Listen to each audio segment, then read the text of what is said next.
so if you want to grab the teaching notes that should be there in your table folders as well and walk along with me as we talk through some of this together tonight. Again, over the past few weeks, we've been starting to walk through this series together that we've simply called Be Love. And as I pointed out to you, a series inspired by some challenges given by an early church leader named Paul in a letter he wrote to a church he helped start in the ancient city of Corinth. And addressing a lot of things, as I've told you the last few weeks, he kind of summarizes all the different challenges that he gave them in 5 very short commands or challenges that we find at the end of his letter in what we call chapter 16, verses 13 and 14. We have it up here on the screen that we've been looking at together, where he says, be on guard, stand firm in the faith, be courageous, be strong. And then the one that we're looking at specifically in the course of this series together, this challenge to do everything with love. And so that's what we're talking about, how to do everything with love, how to be love in the world that we live in and the relationships that we find ourselves in. And we said that in order to do that, we needed to spend some time really beginning to understand what love truly is. And the series' big idea, as we pointed out the last few weeks, is that the better we get to know love, the better we're able to show love. And so we're trying to get to know what love actually is, not as defined by our world or defined by Hollywood or defined by other people, but defined by God himself, how he has loved us. We're looking at the example of love that God's given to us,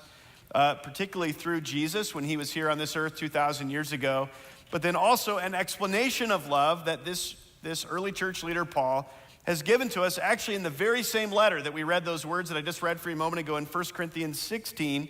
A few chapters before that, we see Paul writing what many have referred to as the great love chapter in 1 Corinthians 13, where he really kind of creates a puzzle for us. He paints a picture for us with I think around 15 different descriptions of what love is or isn't, to try to create this holistic picture of what it looks like for us to be love and to do everything with love. And so we've been talking about this together. Again, the more we get to know love, the better we're able to show love. And last week, we kind of dove into this by starting to look at these different descriptions that Paul gave to us there. And the first 3 descriptions that we looked at last week, which hopefully you spent a little bit of time debriefing on here, even together today, talking about how it went, how did it go when you tried to live those things out, when you tried to be love in those ways over the course of the last week. Those 3 things that we talked about last week were right up here. Love is patient, love is kind, and love does not envy. And as we talked about with love is patient, we said that love is long-suffering. It chooses to be long-suffering with people. It chooses to be slow to boil. How many of you had that phrase maybe pop through your head a few times throughout the week? Any of you have that idea of being slow to boil go through your head? I hope it was more of you than just a few of you. But part of the idea is that God can stop us in our tracks when we're tempted to be impatient, to respond in ways that are really quick to boil and not long-suffering, and really challenge us to choose to be love in that way instead. And then we talked about how love is not only patient, love is kind, that we look for ways to be both good to people and also good for people. We described it with the metaphor of just being both delicious and nutritious, right? And the idea of being good for people and good to people, and looking for ways to bless people and also be a benefit to them. It's one of the ways that God has infinitely loved us, and that he invites us to demonstrate and to show love to other people around us. And then lastly, we talked last week about this idea that love does not envy. I said envy is both wanting what other people have, but also not wanting other people to have what you want. And so in some ways, it's not just wanting to get something that you don't have, but it's almost resenting people when they get something that maybe you didn't even know that you wanted, but once they have it, then all of a sudden you wanted it and you're mad that they have it. And I think we all wrestle with that at times. And we said that the kind of the opposite of that, if we're not going to live that way, rather than competing with people around us, which is so easy for us to do, I think to live in a way of love, to be love with others, is that rather than competing, we choose to celebrate. We celebrate the good things that are happening in people's lives, the good things that happen to people and for people, and we join in that with them instead of being bitter toward them and envious toward the things that they have. We actually jump in and we celebrate with them. And this is what it looks like for us to be love and to show love and to do everything with love, as Paul's challenged us to do in this. And as I pointed out to you last week, God is the standard in this. He's the one who shows us what it looks like best. He's the one who's modeled this with us. He's been infinitely patient with all of us, choosing to be long-suffering despite all of our faults and insufficiencies.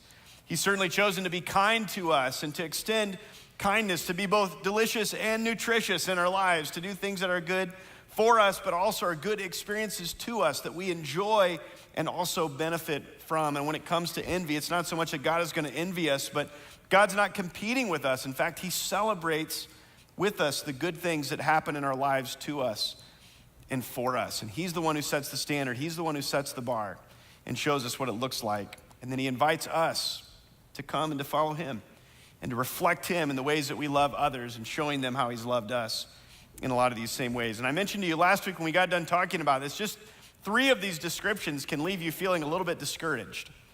And you can feel almost a little beat up over them, like, man, I didn't even realize there were so many areas of my life that I wasn't really measuring up to the kinds of things that God created us for and wanted us to live out. And as I told you last week, our hope in the series isn't to leave feeling beat up, but instead to use these conversations to be stirred up, to live the kind of life that Jesus actually created all of us as men to live. And so that's, again, what we're walking through.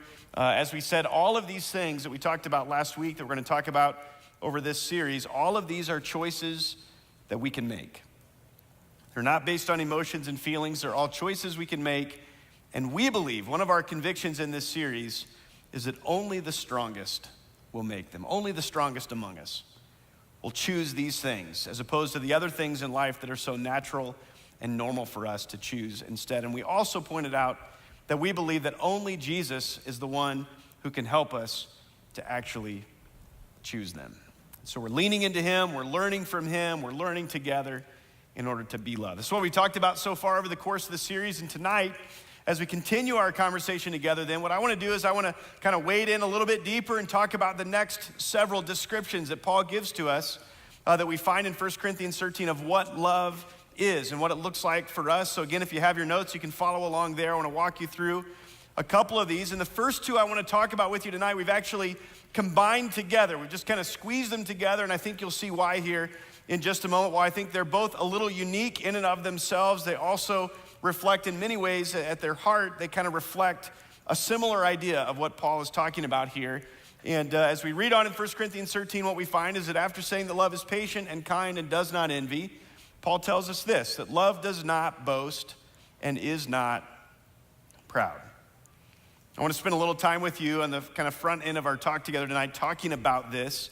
And to kind of illustrate what I think Paul had in mind and help you see why I combined these 2 together, I want to share with you kind of some literal definitions for what these words mean and what Paul was communicating as we look at the words that he actually used when he wrote them down for us. And the first one here, when it comes to this idea of boasting, the word that he used that we've translated boast is a word that literally means to brag or to be a bragger or to be a windbag of sorts. And I don't know if you know what I mean when we talk about a windbag, but the word windbag literally referred to like the bag of wind in something like an organ or something. It was just full of air, and it was used to pump out all sorts of noise out of an instrument like that. And sometimes we know people like that, or sometimes we are people like that, right?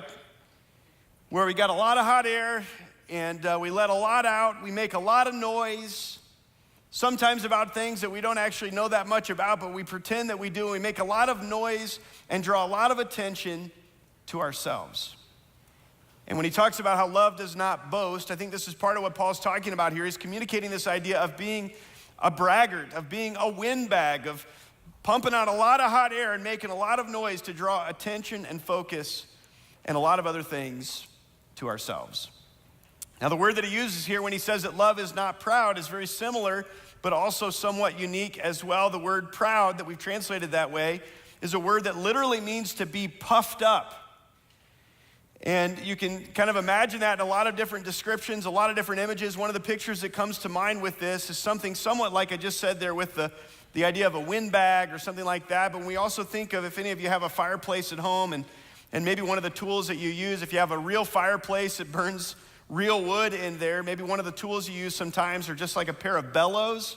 And if you know what those are, the little thing, it looks almost like an accordion that you kind of open it up and then you squeeze it together and it blows air on the fire to help it get going.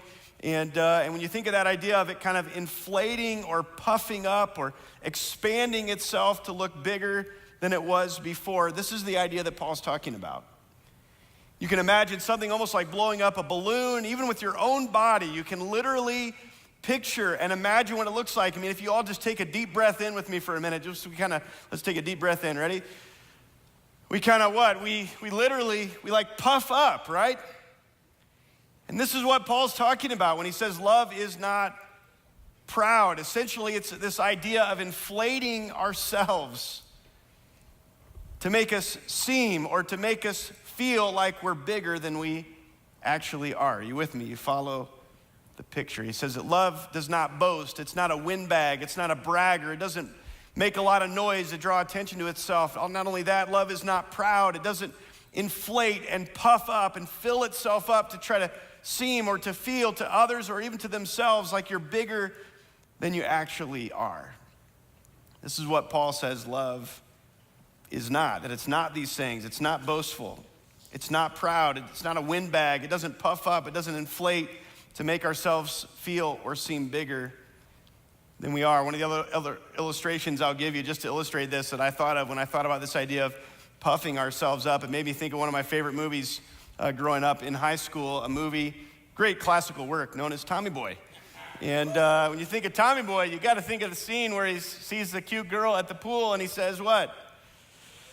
You show me where the weight room's at, right? What's he doing?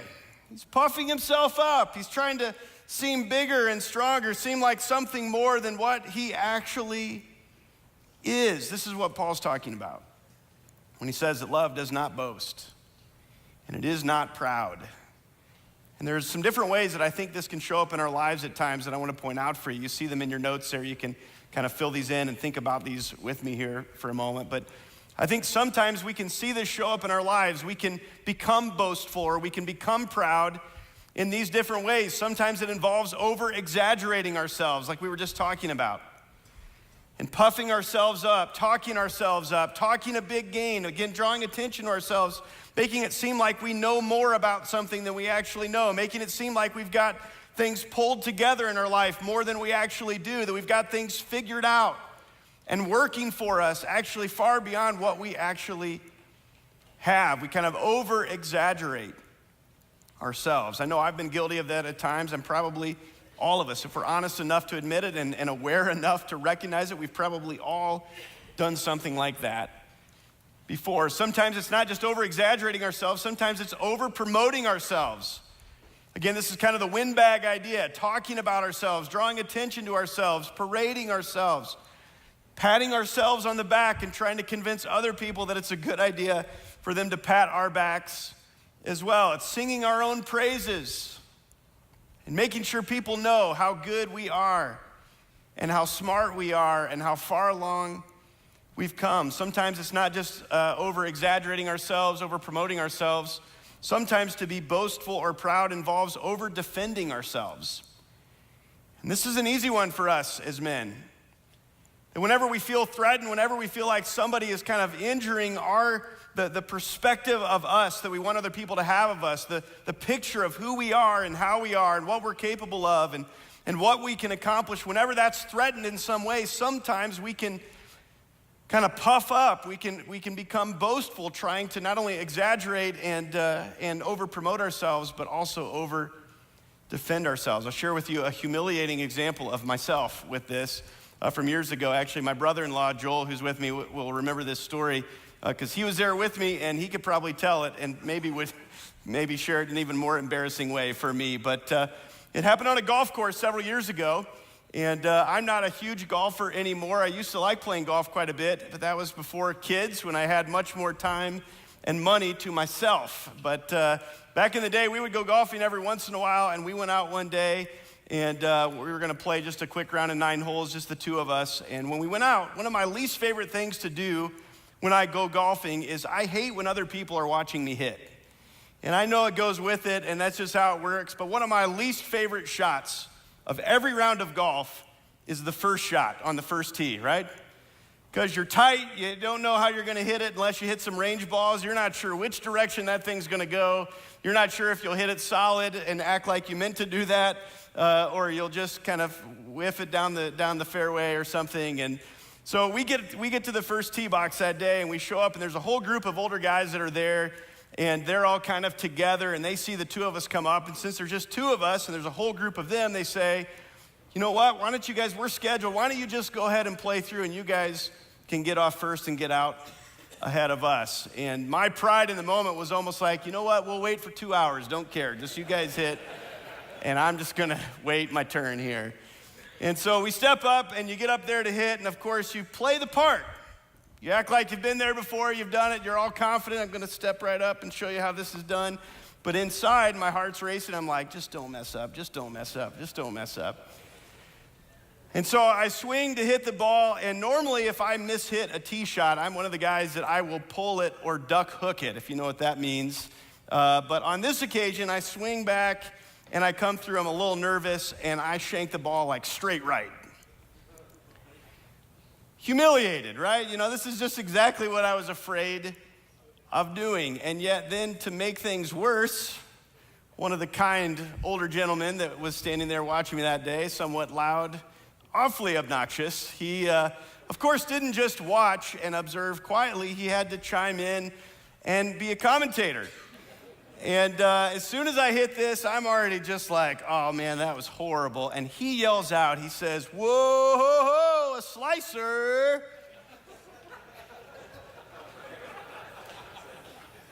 And immediately, I was like, not slow to boil. You know, like inside my blood is boiling. And I'm thinking of all these things that I wanted to say, and God was good in making me a pastor. It keeps me accountable in some of those moments. But there were all these things I wanted to say, but what do you think I did? Immediately, because of my pride in that moment, I did what? I puffed up, right? Wait a minute, I don't want these guys to think I'm that bad. I gotta defend myself and make sure that's not normal. There's a reason why I did that. That's not how I normally would hit that. And so I kind of responded right away to him, and I said, well, I didn't slice it, sir, I just pushed it. And I looked even more pathetic in responding that way than I did after just shanking the ball and moving on. And yet this is what often happens when we're boastful or proud. Not only can we over-exaggerate ourselves and over-promote ourselves, but many times it pushes us into a place of over-defending ourselves as well. And I think Paul, if he were standing here before all of us, he would want us to know, just as he wrote in his letter to the Corinthians 2,000 years ago, love is not like that. There's a better way. We don't have to resort to inflating ourselves to seem or to feel bigger than we actually are. We don't have to go down that road. Love does not puff up or over-promote. I think this is so important for us. And there's a couple reasons why I think that's the case. I think whenever that happens for us and our pride is getting the best of us and we're finding ourselves feeling like we need to puff up or we need to boast out whatever it is that's going on in that situation, what's happening is that there is a sense of value and worth that we think is under threat in that moment. And so we're responding the only way our desperate selves know how to respond. We're trying to do anything we can to protect and preserve or gain or maintain some sense of value and worth that we think is at risk. And the reason this isn't loving when we respond in that way is that, first of all, God has loved us in a way where he's already given and affirmed tremendous value and worth in each and every one of us, to the point that we don't ever have to feel insecure about that. But in those moments where we don't realize that, or we forget that, or we're not remembering that, what can happen is we can, in a dysfunctional way, go chasing after that in all sorts of kind of messy, messed up ways. And when we do that in a moment to protect something that we think's at risk, our own sense of value and worth, when we try to push ourselves up, essentially what happens is that only happens by also then kind of subsequently pushing other people down. Are you with me? And so when we're boastful or proud, we end up pushing others down in our attempts to push ourselves up. And Jesus says this is not what being love or doing everything with love actually looks like or is.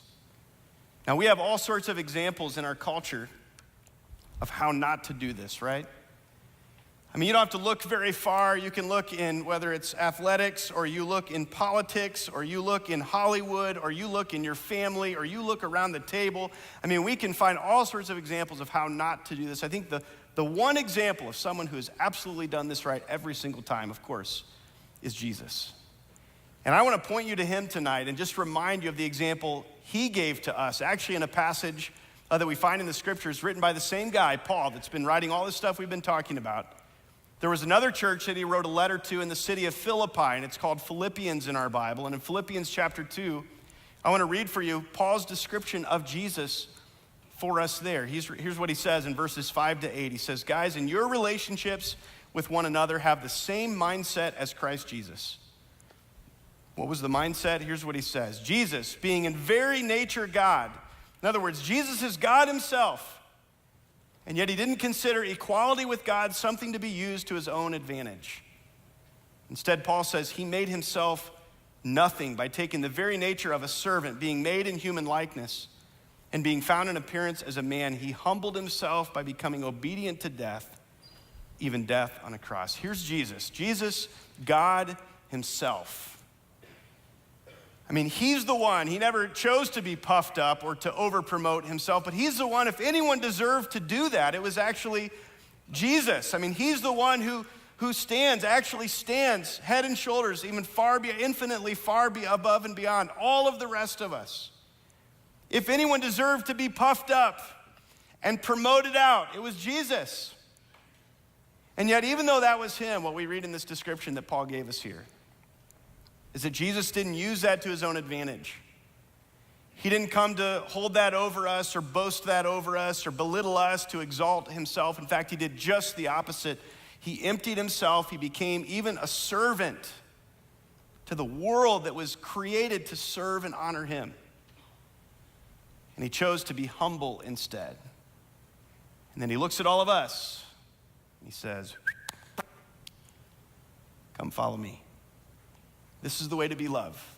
Not through boasting and pride, and loving yourself by trying to exalt yourself, but through humility and serving others and putting yourselves under others in order to serve and honor them. So in your home, in your marriage, with your spouse, with your kids, your coworkers, your classmates, your neighbors, your friends, even those people that you don't get along with very well, those people you don't even like very much.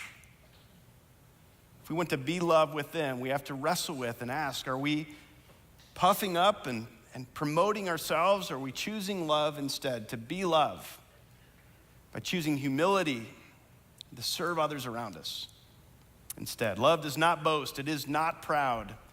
And this leads to the second part that I want to talk about with you tonight, this idea that love does not dishonor others. Paul goes on and he talks about this. And I want to explain for you what we mean by that and how we get that here. If you're reading along in your Bible tonight, you might have a slightly different translation that instead of it saying love does not dishonor others, it might say love is not rude. And basically the idea is similar for both of these. I want to explain kind of the context behind it, of how we get those two translations. The word that Paul used here is a word that at its root literally refers to something that has kind of a standard form or standard procedure, a way things are done or are supposed to be done, that they were always supposed to and designed to be done a certain way. And so when Paul talks about how love does not violate that, essentially what he's talking about is love doesn't go against the standard. It doesn't go against what the way things are supposed to be, the way things were always meant to be by our Creator when he designed and created us for the relationships that we all find ourselves in. And in this context, and in the context of the kind of interpersonal applications that I think Paul's pointing us to with this, I think the idea of not dishonoring others essentially comes down to this. When we dishonor others, we're violating God's standard for how we are supposed to treat and talk about or talk to and think about others. I think we have a slide for that. It's not in your notes, but you can write that down here. That when we are dishonoring others, as Paul I think is alluding to it here and pointing us to it here, essentially what he's talking about is violating God's standard for how we should treat, talk to, or think about other people. In the beginning, when God created human beings, one of the things that we read about in the beginning of the Bible is that God created us very uniquely, unlike anything else, different from the trees and the clouds and the mountains and the oceans and your pet dog and your pet cat and the birds in the air and everything else. We were created unique amongst all of it. We were made in God's image. In other words, we were made uniquely to reflect him to each other. and to show each other what God is like in the ways that we live, in the ways that we treat each other. And God made us in his image in the beginning that way. And because of that, all of us were made with intrinsic, it's already a part of us. You don't have to earn it. There's nothing you can do to deserve it. There's intrinsic value and worth for all of us.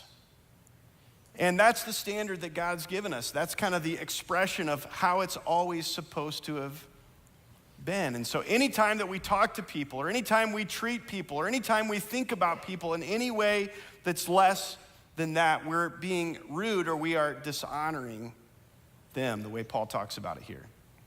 I'll give you another description. This one actually is in your notes. I think that to dishonor others essentially involves disregarding God by devaluing others. And there's a lot of different ways that we can do this at times, and you see those in your notes as well. I just want to run quickly through a few of these. I think that this can happen sometimes in the context of our words, the things that we say to people, and the things that we say about people. Think about your words for a minute. The things that you say to people, the things that you say about people, are they disregarding God by devaluing others? If so, they're violating God's standard for how we're supposed to treat and talk to and think about other people. Sometimes it's not just our words, it's our actions, the things that we actually do to people and how we treat people, the things that we do, our actual actions with others. Think about your actions as you interact with people around you. Are they in some way kind of disregarding God by devaluing others? If so, you're dishonoring, you're being rude, as Paul's talking about it in this context. Sometimes it's our attitudes, not just what we do, but kind of the manner, the way in which we do those things with people around us. Sometimes it's not only our words, our actions, our attitudes, sometimes it's even our thoughts. And here's what I mean by that. The things that we think about people, the things that we do to people here in our minds.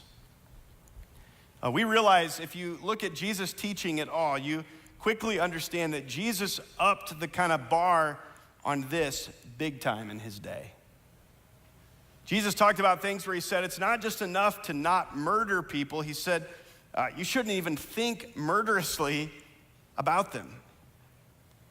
Some of you guys in the room, we've talked about this before. He said as it relates to something like adultery, he says it's not just enough to avoid adultery in the kind of literal sense of that. He says you need to avoid even thinking lustfully about another person here in your mind.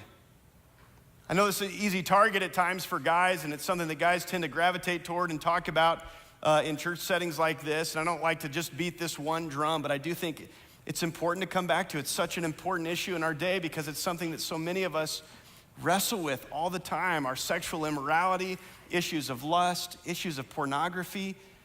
Anytime that we're stepping into that, guys, anytime that we are thinking about people in ways that represent less than the value and worth that God has created them with, that he's set as the standard for how we're to treat, talk about, or think about other people, we're dishonoring them. We're not loving them because love does not dishonor others. Jesus says, I've got a new and better way for you. Again, we can look in our culture and see all sorts of examples. I mean, I was talking with our executive pastor, Brent, today about this. We just could come up with all kinds of examples. And in our culture today, I could give you all kinds of pictures and video clips of what not to do with this, right? In so many different realms. That's why I'm so grateful for Jesus and the example he gave that shows us a better way. When we look at the example of Jesus, whether it was a woman caught in adultery, a cheating tax collector that nobody liked, a diseased leper that everybody else kept their distance from, or just regular old broken sinful people like you and me. Even with all of our faults and failures, Jesus never dishonored us. He always esteemed us and held us in view of the value and worth that God says that each and every one of us, that we all have. And then he looks at us, like I said earlier with what we talked about a moment ago. He says, come follow me. Let me show you how to be love. Love does not boast. It's not proud. And it doesn't dishonor other people around us.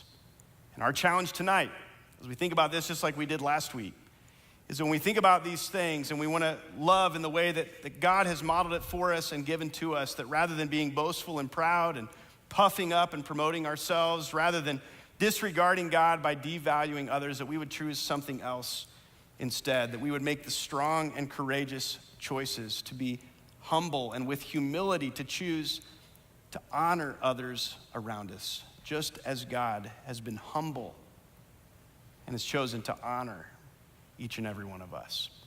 So I want to give you some time, as we did last week, to unpack that. There's some discussion questions on the back of your teaching notes there, and I'm going to turn things over to your table hosts and let you spend about a half hour or so talking about some of those things together. On your mark, get set.